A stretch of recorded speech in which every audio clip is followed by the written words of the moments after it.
எனதருமை நாட்டுமக்களே, பாரதத்தின் பாதுகாப்பு அமைப்புக்கு பலம் கிடைத்திருக்கிறது எனும்போது இந்தியர்கள் அனைவருக்கும் இது பெருமிதம் தானே.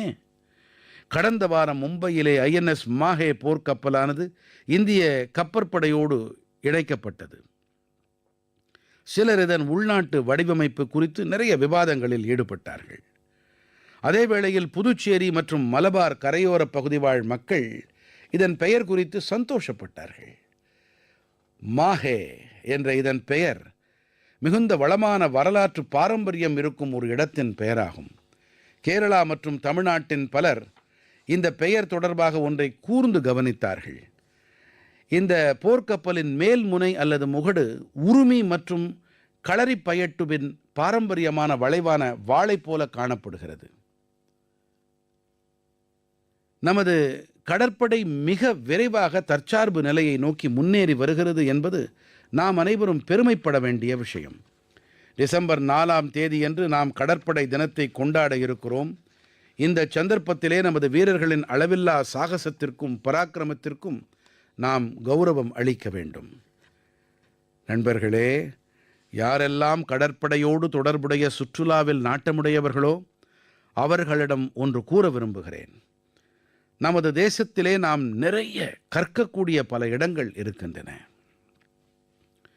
தேசத்தின் மேற்கு கரையிலே குஜராத்தின் சோம்நாத்துக்கு அருகிலே தீவ் என்றதொரு மாவட்டம் இருக்கிறது. தீவிலே ஐஎன்எஸ் குக்ரிக்கு அர்ப்பணிக்கப்பட்ட குக்ரி நினைவகம் மற்றும் அருங்காட்சியகம் இருக்கின்றது. அதே போல கோவாவிலே நேவல் ஏவியேஷன் மியூசியம் இருக்கிறது. இது ஆசியாவிலே மிகவும் தனித்தன்மை வாய்ந்த அருங்காட்சியகமாகும். ஃபோர்ட் கொச்சியின் ஐஎன்எஸ் துரோணாச்சாரியாவின் இந்தியன் நேவல் மேரிடைம் மியூசியம் இருக்கிறது.